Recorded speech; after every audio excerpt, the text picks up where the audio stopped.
Hello, everybody, and welcome to the HTeCV Improvement Reviews. Just a quick check-in about some of the tech stuff today. If you're joining us live from the Google Plus audience or on YouTube, I would encourage you to click the icon for Q&A so you can ask questions of our panelists that have come today. I'd also, if you do watch this in the archives, I'd encourage you to write comments in that G Plus page. I know that the panelists always do read those, and we'll try to respond if possible. Without further ado, I'll pass it off. Hey, Chris. I'll pass it off to Daisy, who's going to be presenting our fantastic panel on equity in group work with the fantastic team from HTeCV Elementary Chula Vista. All right, Daisy. Excellent, thanks, Ryan. So if we can just do, because lower thirds seem to be glitchy today, if we can just do a quick round of introductions, starting with our presenters, that'd be wonderful. So Julia, do you want to take it off? Sure. I'm Julia Jacobsen. I teach 4th grade at HTeCV Elementary in Chula Vista.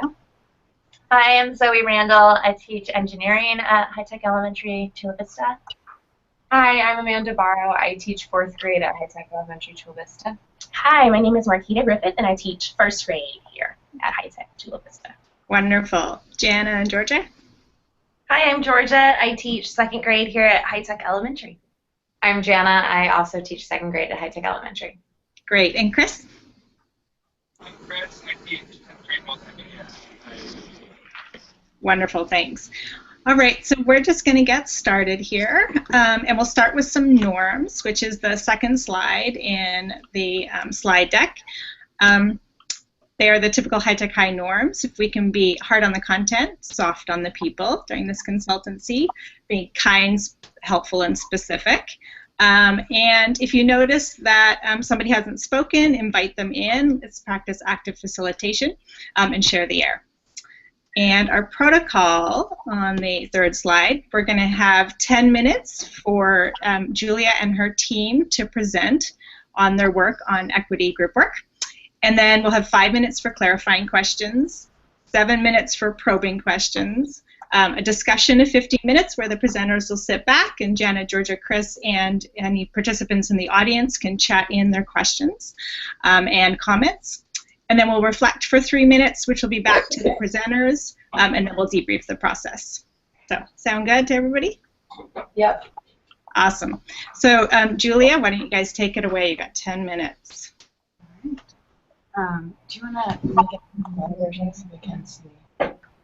Okay. Hi, I'm going to go ahead and begin with stating kind of our aim for this group work improvement.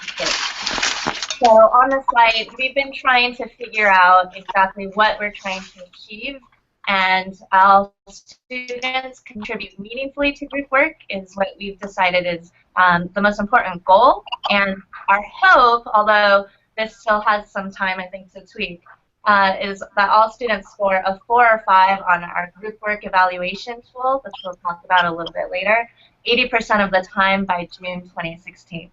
So that's our more specific aim, however, it's subject to change.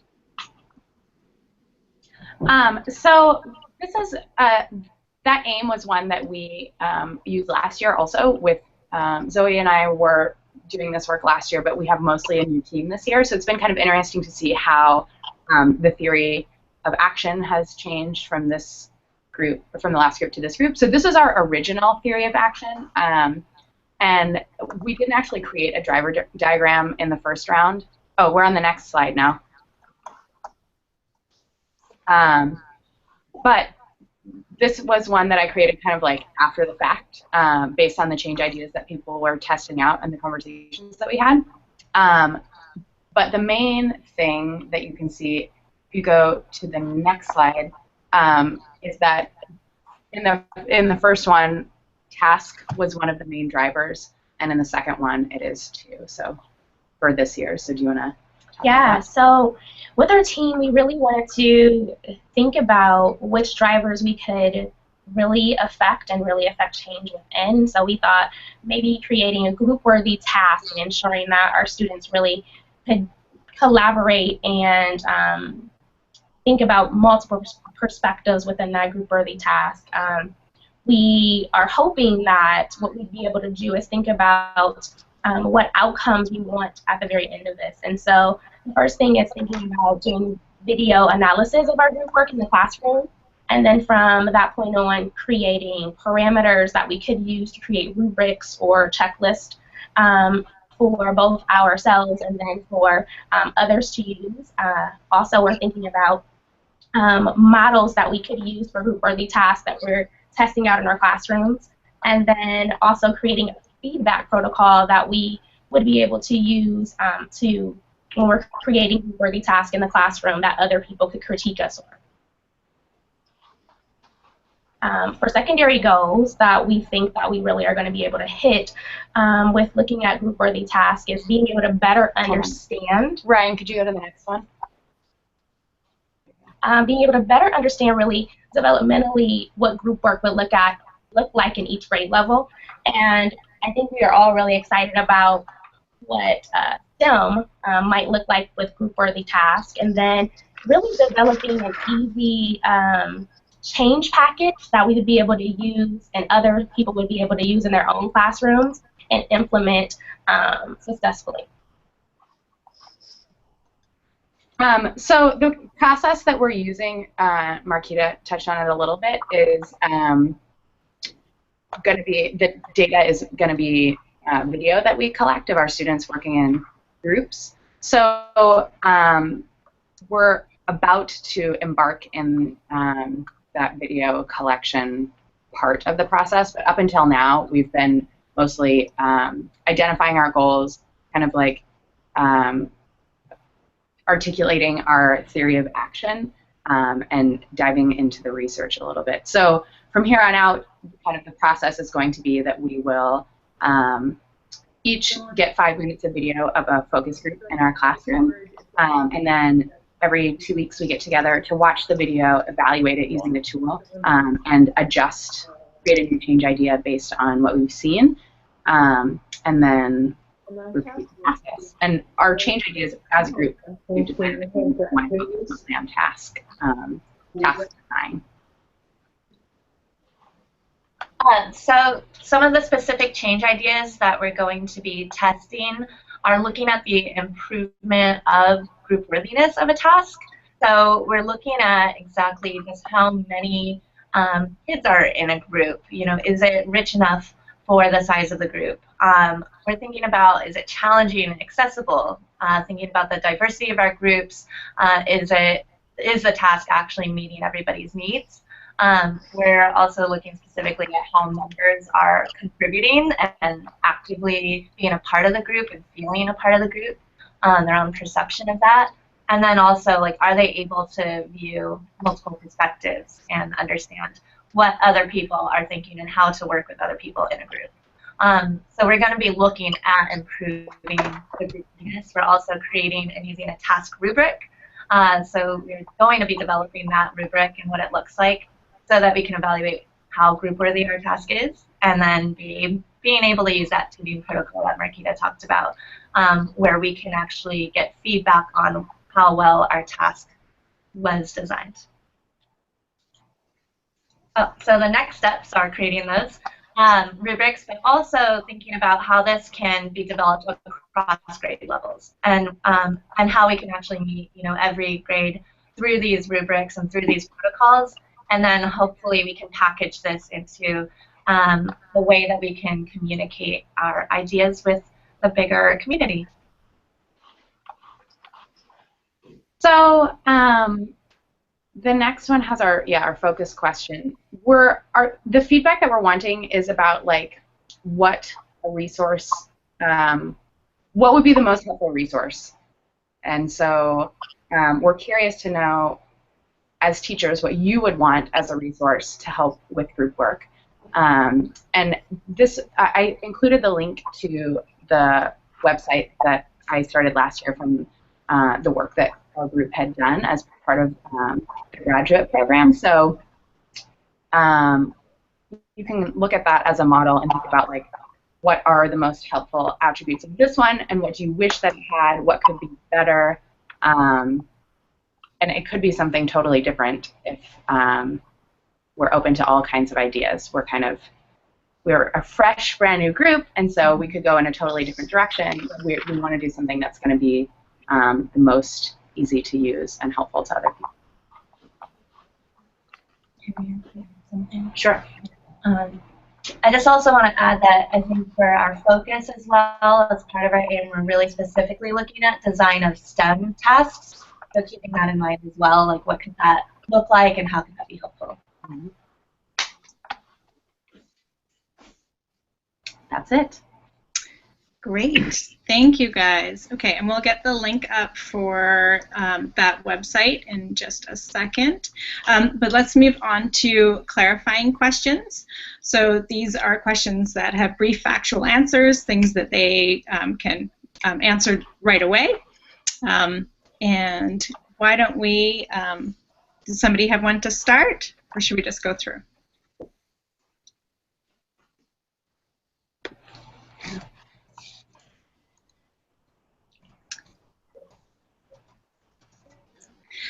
I'm afraid I don't, because I didn't have the right link, so I joined late. Sorry.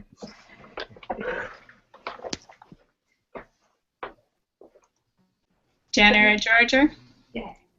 Do you, Julie, I may have missed it, do all of the teachers, are they all participating in this once it gets rolling out, or how big was the group of teachers that would be eventually collecting the videos? Our team is 8 people, but 2 of them are inclusion, so it might be harder for them to be collecting videos. So it'll be 6 teachers collecting videos regularly, and then I'm not sure how inclusion will be involved yet. How are you guys defining like group-worthy tasks? That's our first goal. So we've found a few like resources that talk about group worthiness, and we're going to create a definition for ourselves, and that's going to be kind of like the rubric that we'll use for giving each other feedback on our tasks.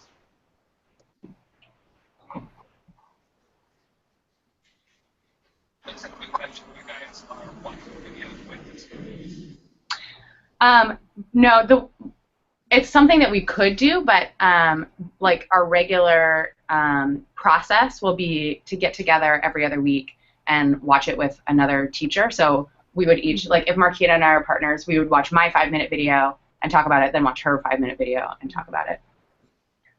I also think that some of the secondary drivers or change ideas that we had spoken about were developing rubrics with students depending on the grade, or watching video and reviewing video with them. So that's something that we might explore. You can kind of see in the group worker website. Let me just pull it up. There's the video up there right now. Chris, I'm having a really hard time hearing you. If you can type it into the chat or something. That'd be great.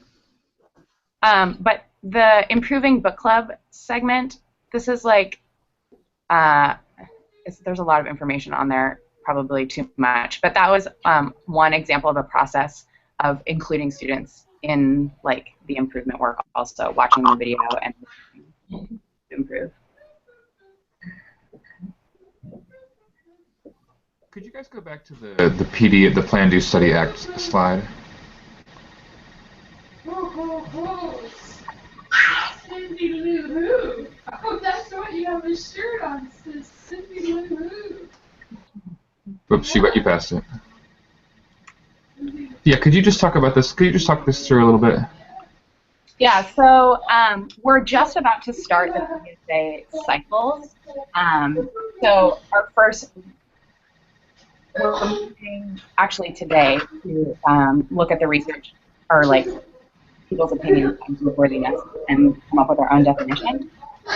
And our first do is going to be to just get some baseline video. So we're not actually doing a change yet. And then the study part is getting together, watching the video, and evaluating it using our group work evaluation tool to see like what are we noticing, and make some guesses about like why we think group work is happening the way that it is. And then as a team, after we like talk about what we've learned, we'll come up with our next, or in this case, our first change idea to implement in the classroom. So I have a question. Can you talk a little bit more about your group work evaluation tool? Yeah, I think I can share it with you. It's basically just like in the beginning, it's just about capturing like our gut feeling about how students are doing and describing why so giving students a score of between 1 and 5 on how they're doing in group work in terms of meaningful contributions and working well with other students, and then describing why they got that score. So then the next step, we haven't started using it yet, but we're going to kind of talk about in the group, our next step is to calibrate that. So instead of just like using our gut, we have kind of a guideline that describes what is a 1, what is a 2, and it's going to be different at different grade levels. So let me see. I can share that document with you so you can see it. This is still the blank one. It doesn't have the qualities in it yet, but that's something that we have from last year's evaluations. And we have a chat in question 2 while you're sharing that. It says, what evidence are you looking for to know that your tasks are worthy, from Nathan? And that's Tracy Nathan up in North County. Oh, Tracy Nathan. Thanks. Hey, North County folks. Hey.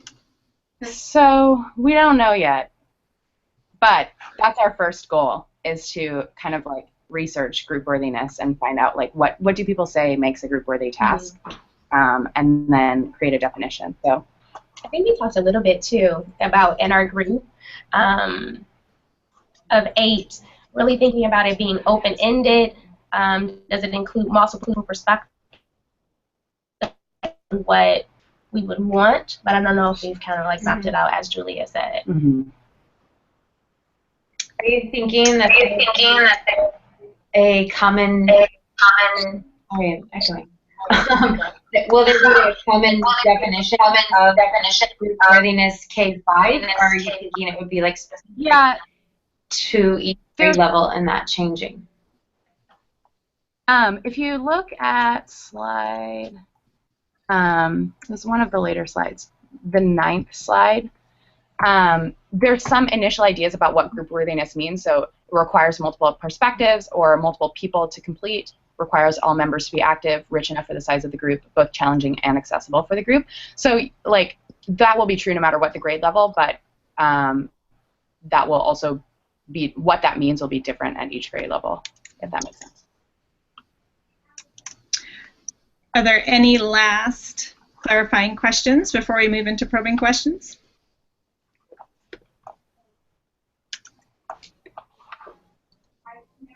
All right, so let's move on into probing questions. So these are questions that require the presenters to think a little bit deeper. We want to be careful to avoid advice in disguise, so anything like, have you considered, or did you think about, but questions that get them to sort of think more deeply about their problem would be great. So, Jana, Georgia, anything from there?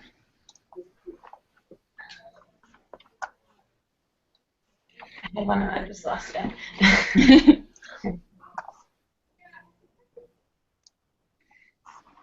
I have a starting one. So, Julia and team, so it sounds like this is something that you're interested in other practitioners using. Are there other folks that might be interested?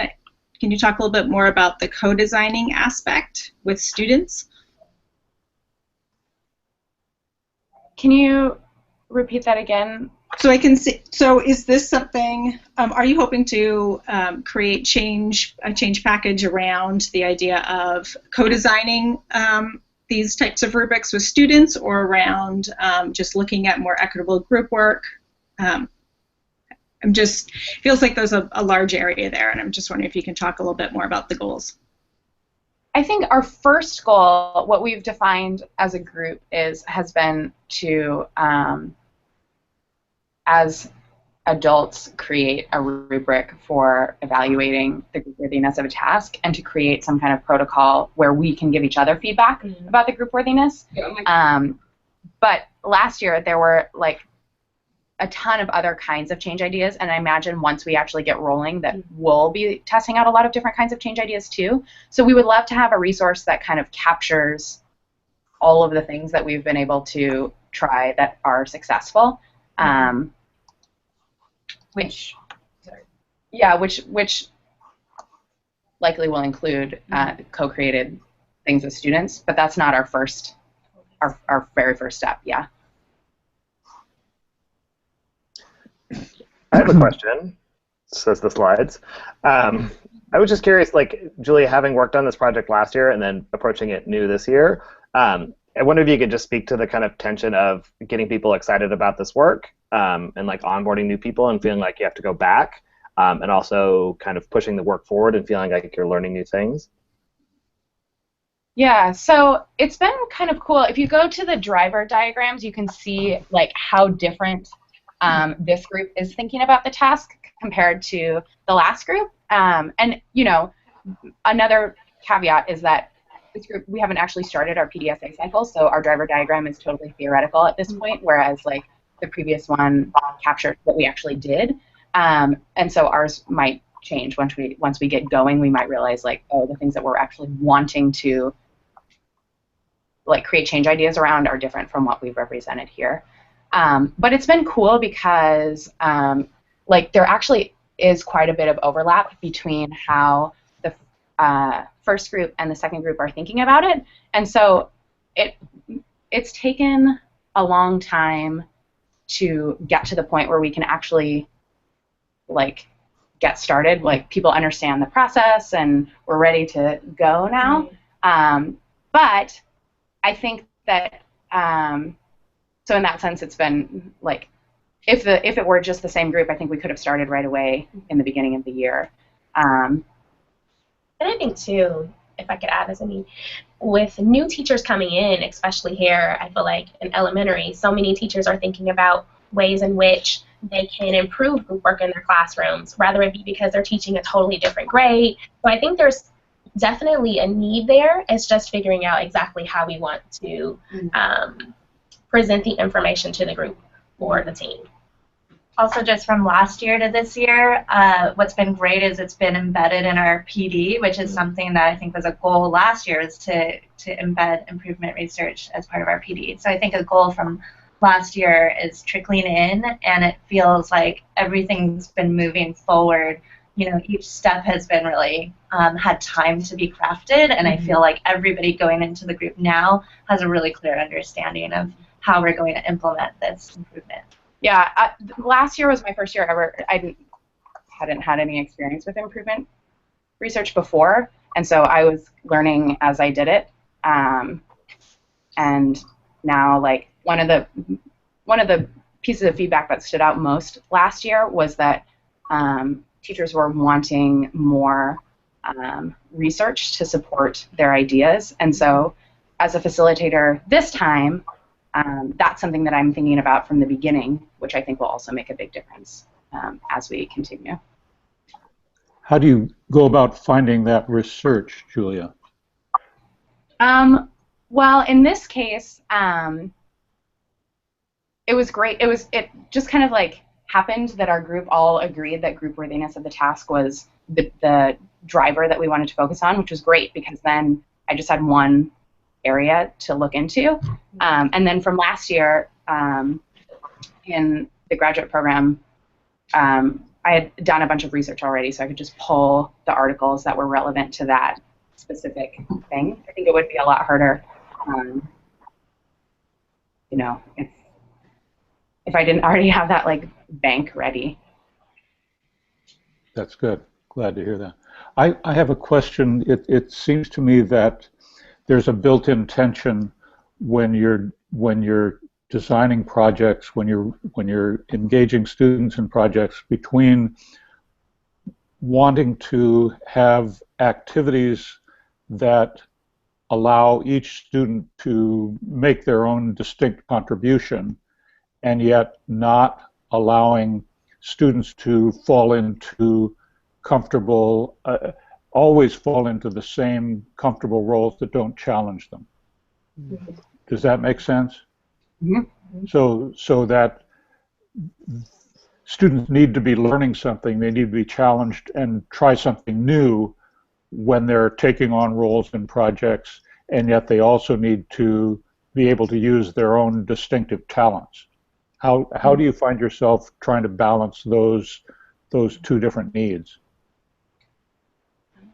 I think that one of the biggest challenges is trying to figure out what it means to have sort of a low floor, high ceiling task that's accessible to students, especially in mathematics, where students might have different skill levels, whether they be academic or communicative and social. So I think that that's something that we're really thinking about, is how that's a huge component of a group worthiness task, is that it's something that's accessible for all students.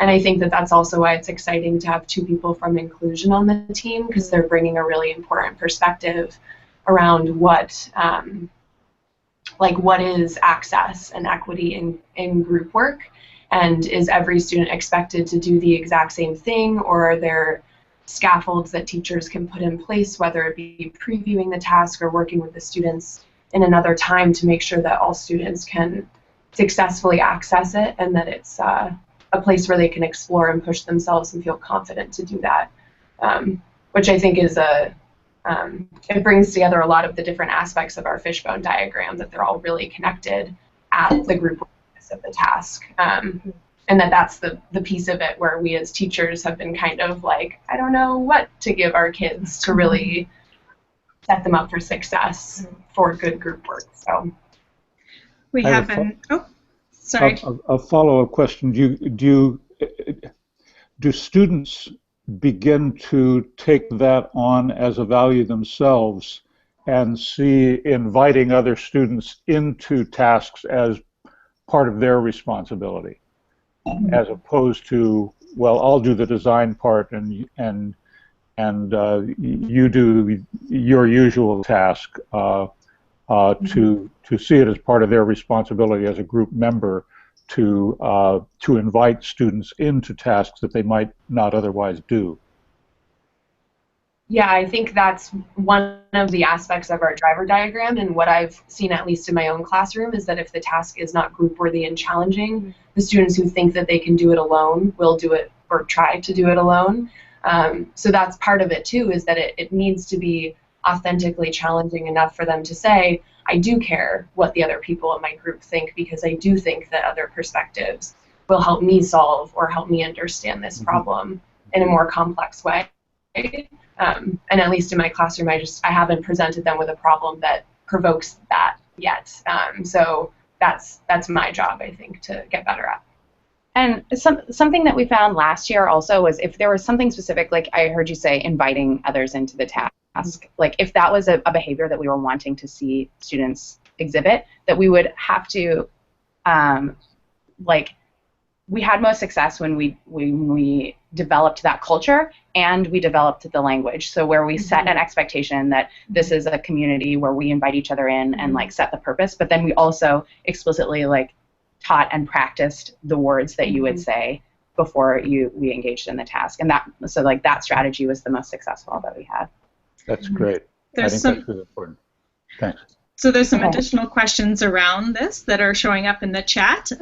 Tracy Nathan from North County says, what did you see happening with your kids that prompted you to make this your focus? Well, I feel as far as our focus on STEM, we're doing that across the board, and noticing that many of those activities are group experiences. So when we're doing projects or activities or things that we're trying to engage our students in with regards to STEM, it takes a team, and I'm seeing it a lot, obviously through K-5 engineering, trying to get kids to work together across the grade levels.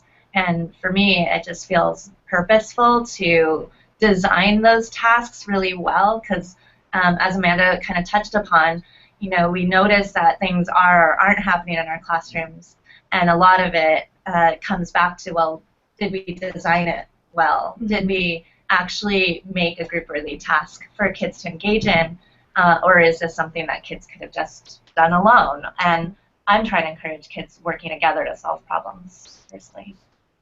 Great. Jana, do you want to go ahead and ask your question that you got in the chat? Sure. What do you currently believe might be most helpful to include in your change package? I'm not sure. I think there are a lot of great resources out there, and as a teacher, it's hard to like digest. There's like too many great books to read, and when I read a great book, it takes like, even if I see that the ideas are great, it's hard for me to like integrate it into my practice or like see how it applies. So I want something that's really like for group work, I would like something that's really concrete, something that has actual tools that I could use with my students, or from just thinking about from a first grade perspective, like having a rubric that developmentally looks at what a first grader may need in group work versus what a fifth grader may need would be definitely something that we would want to have as a tool. And like, what's a realistic expectation for a kindergarten student? Like, right. It wouldn't look the same as a fifth grade classroom. And then, yeah, and then, so like maybe in describing generally like what it could look like, and then give some specific examples of like a task or student behavior at each of those.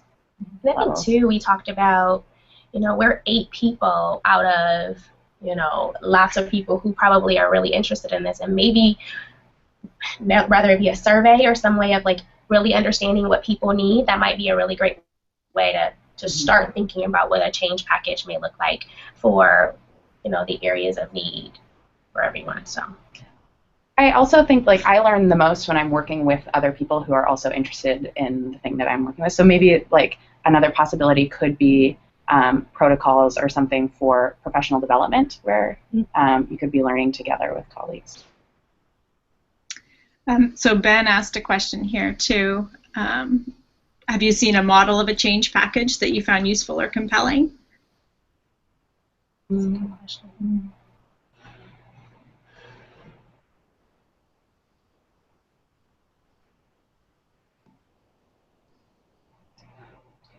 I mean, I haven't seen a specific model, but I know that if I'm just doing research on just about anything, websites are usually what I gravitate towards in the kind of heat of the moment, and also that videos,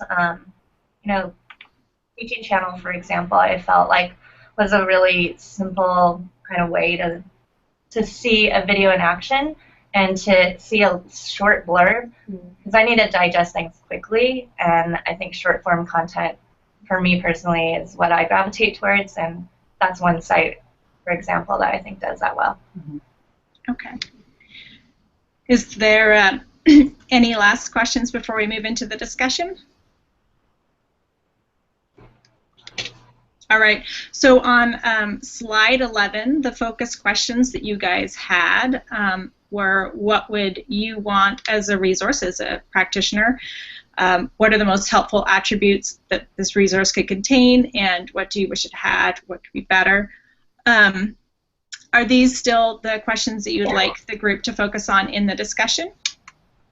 Yeah, I think one of the questions that we have too, because we're still in the process of figuring out what we even would include in our change package, is if you have any ideas about like the kind of information that we should be collecting along the way, so we don't get to the end and then are trying to pull it together all when we're done.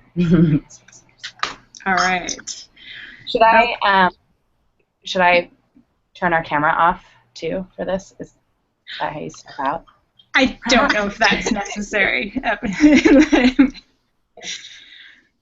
So for the discussion, you guys we'll ignore you.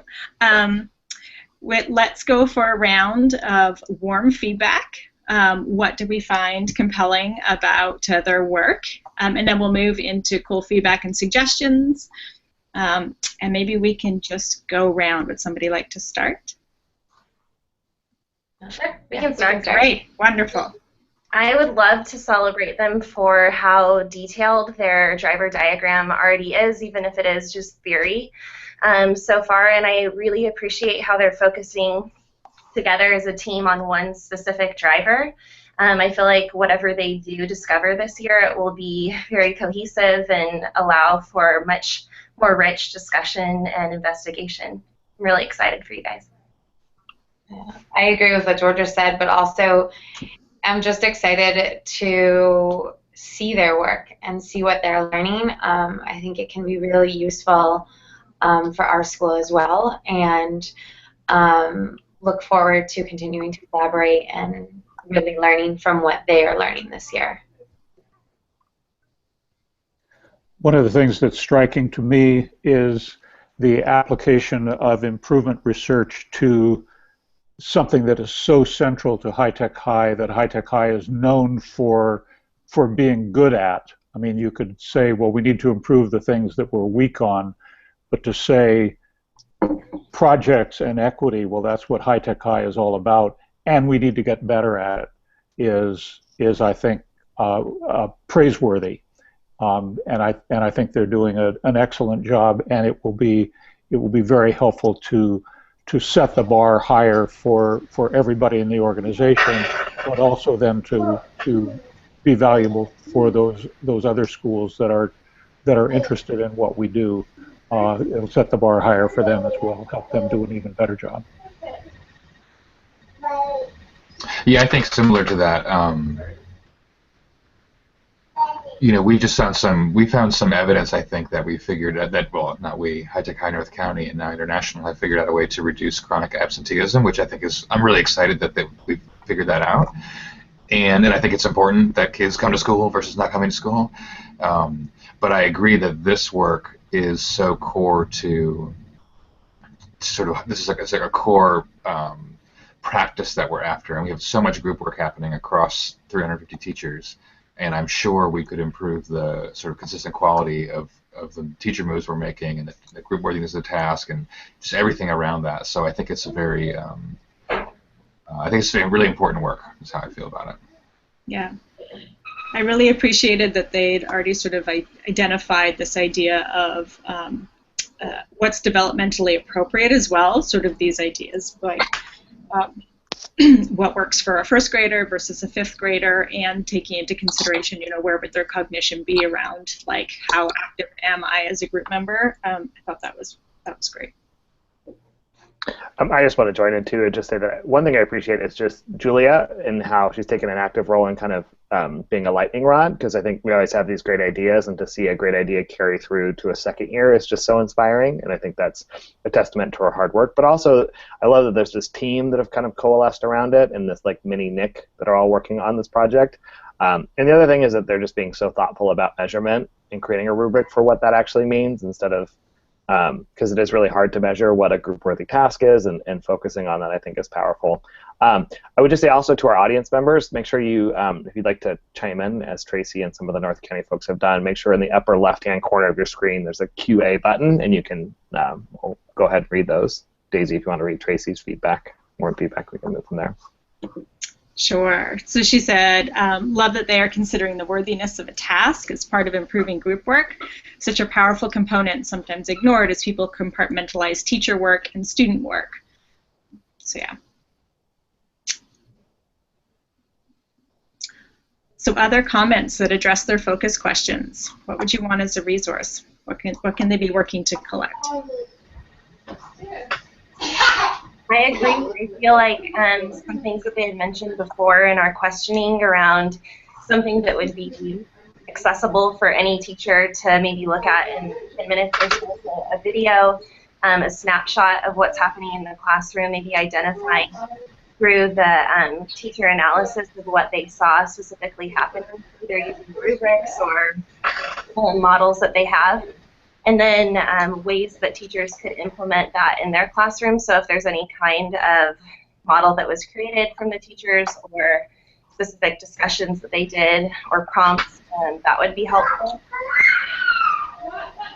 I think it could also be really helpful to have like a snapshot of each grade level.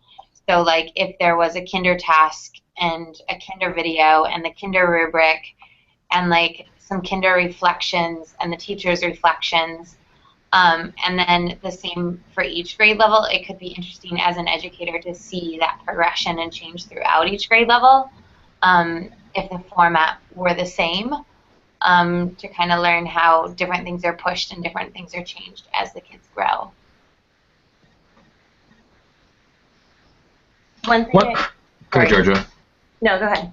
Oh, I was just going to say that I really appreciated the question that, I don't know if it was Jana or Georgia who was doing the typing, but I felt like we were all trying to understand their project, and then the question that you guys asked about what would be most helpful to include in the change package brought me back to their actual question.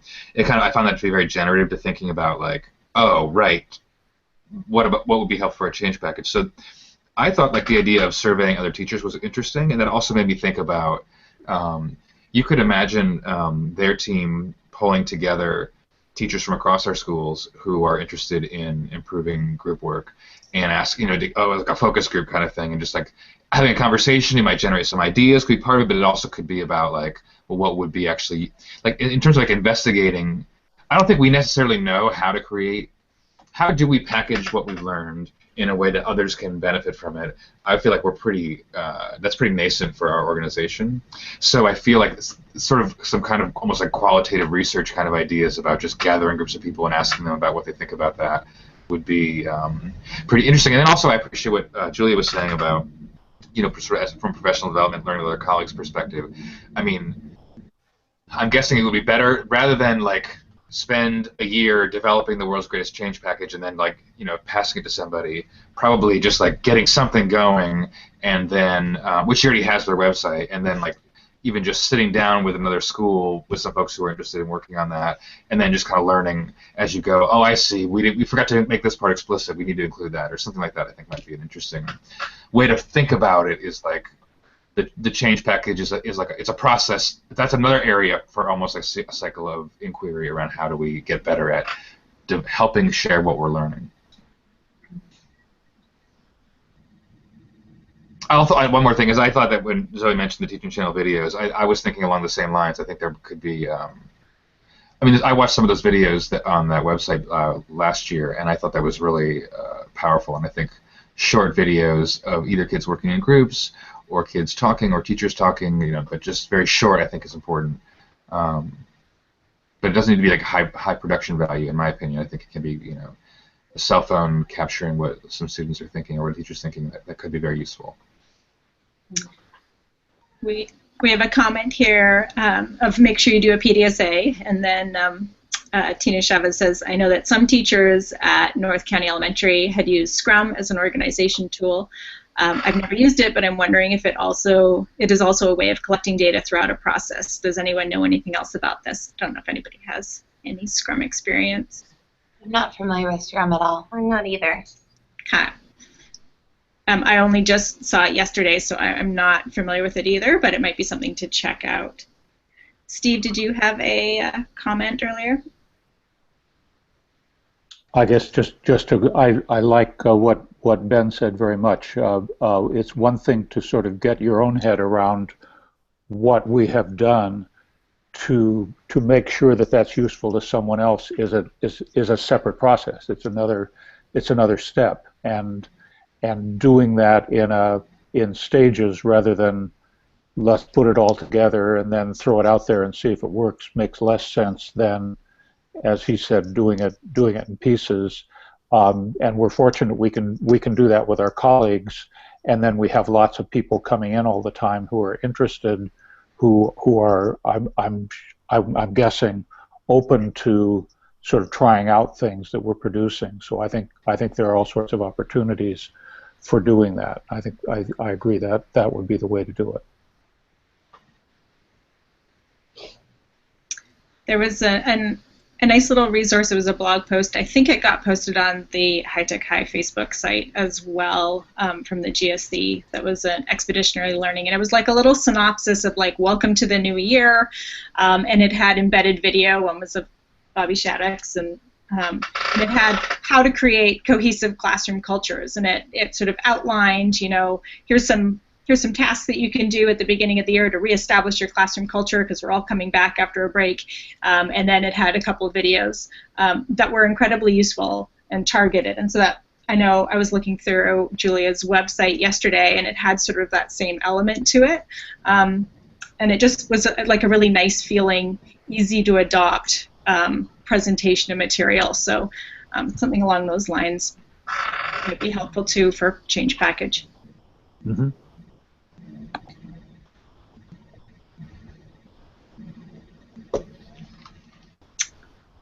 Oh, I've got more on here. As they look at the developmental levels, it will be interesting to see what is universal across the grades as well, see what keeps popping up.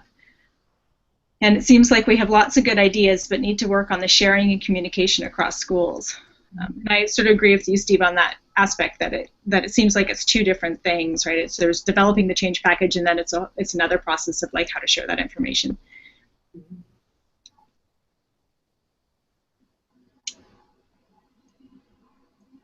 Any further thoughts about what you would want as a resource as practitioners?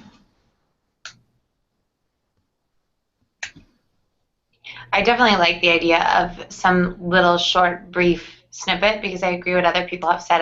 As a teacher, being able to like look at something briefly and then immediately use it in your own classroom oftentimes feels much more beneficial and useful than like a really long book. Something that I was thinking about earlier too, and Julia was asking about wanting to get everything that they would need ahead of time or be thinking about that before they start to collect evidence. Just one thing that popped in was videoing and making sure to have the like pre-implementation of whatever change idea or however the teacher is arranging a group worthiness task. Just kind of as a baseline, I feel like that could be really helpful for outside teachers to take a peek at, so that we could see for ourselves how the task or how whatever the teacher is implementing kind of plays out.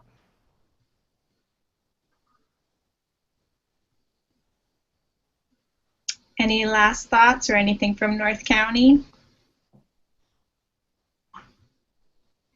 There's a question I'm just noticing over here. It says, Georgia and Jana, any reaction to what you have heard? And I'm assuming that is in relation to the communication and sharing across schools. And I think that my reaction is that I would love to see that there's more communication and more ability to share these. Like, I would love to be able to try on some of the change packages that Chula Vista is creating at the school in Point Loma, and then vice versa, to be able to try them out and figure out what is most useful. It'd be interesting to see some of these change packages presented either during like all village days, or that little bit of sharing, like here's what we've got, putting together a little, here's some videos and here's the pieces, or maybe some of those are ways to promote the cross dissemination. Any other ideas? I think it could be cool too if it, like on staff days that don't line up, like if we have a staff day that isn't Chula Vista, to be able to go down there and see some of the work in action, and maybe then try on some of the things that we're doing here with the Chula Vista students, and then vice versa, like having them come here when they have a staff day or something. Mm-hmm. Yeah.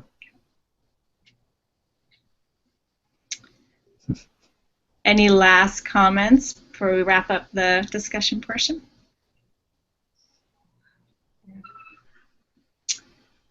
Okay.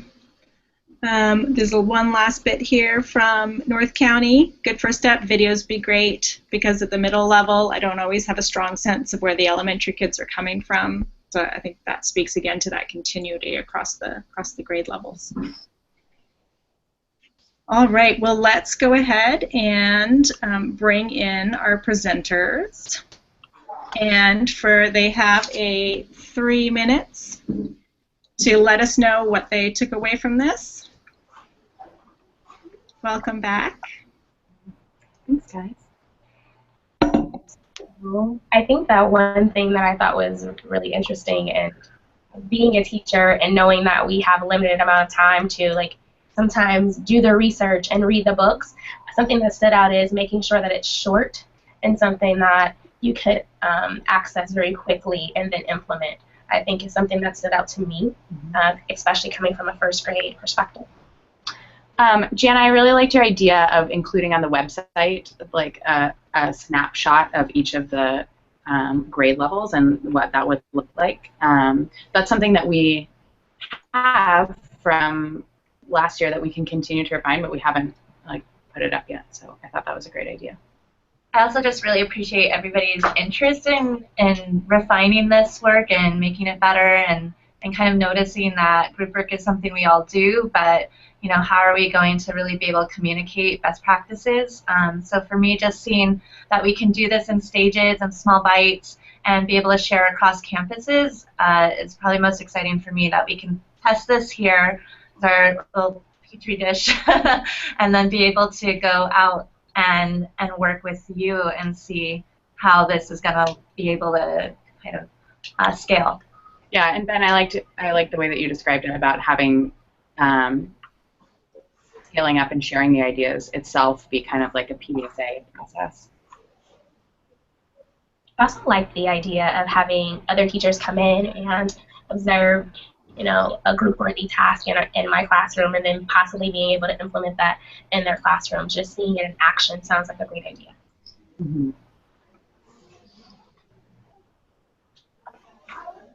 Something that we talked about was, so the way that PDSA or that improvement research is organized at our school this year is that we have 4 different teams. So 3/4 of our school isn't involved in this work right now. So that's like a really easily accessible audience that we can kind of like test our whatever change package we're putting together. We can kind of test that with them easily. And then Georgia and Jana, it would be awesome to have something on the calendar, like with our schools, that we can kind of be working towards, where like if we have that kind of like exhibition day, then we can be honing it with our own staff as we go for that. Yes.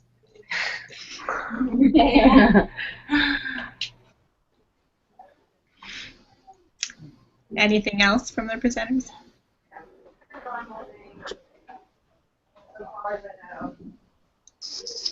No? Okay. Go for it. Yeah. What was that? Oh, I just said we have a lot of notes, so it's hard to dig through, and I think those are the main things that stick out right now. I see one thing.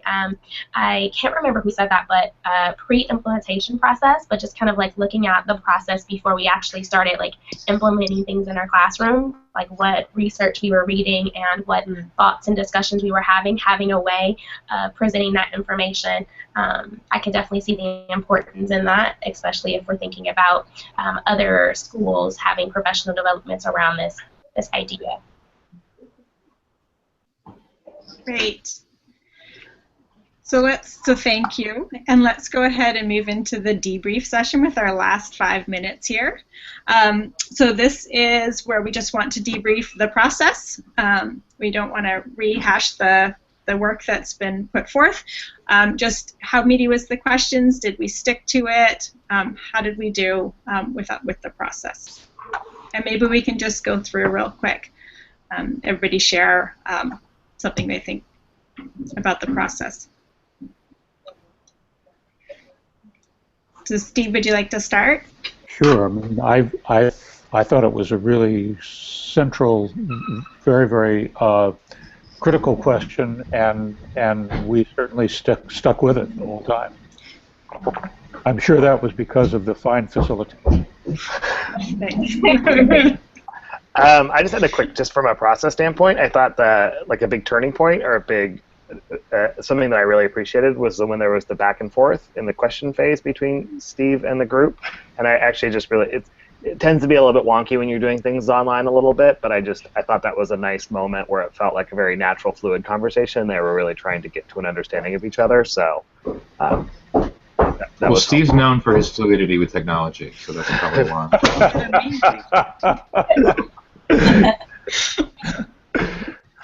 I really appreciate the group's PowerPoint. That really helps me in them even highlighting the areas that I should be drawing my attention to. It was really easy to look back and refocus on what I needed to thinking about. Yeah, and it seemed like a really good group size too, to like be able to have a diverse enough conversation, but having the text box on the side really also helped so that more people could be involved. Presenters.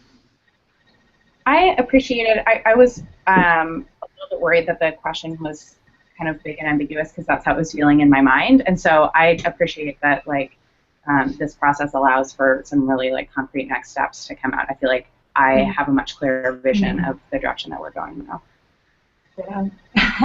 I thank everybody because it really helps me have a better idea, definitely, of what it could look like and also what steps to take in order to come up with a better idea of what it should look like.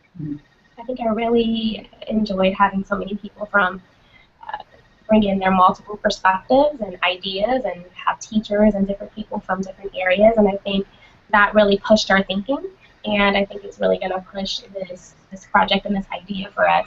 So I can't wait to see what everything is going to turn out to be in the very end. So thank you guys.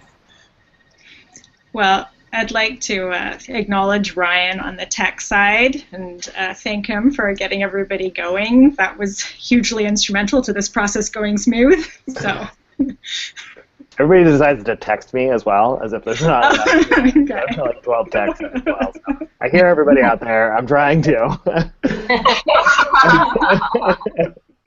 But I just, as a quick kind of meta standpoint, I just want to take away too, just to acknowledge, like, it was interesting that we said we should be communicating more across schools, and we actually had schools from North County, Point Loma, and Chula Vista on this call. So maybe this is one of the things that we can do to increase those communications. So you're doing it right now.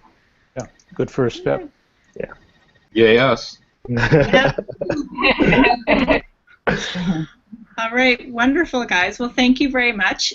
This will be archived, and we'll send out the link in case you want to watch it again, and for taking notes. And thank you so much for getting up early and participating. I learned a lot. This is awesome. Bye, Stacy. I got your text. See you, everybody. Bye. See you guys later.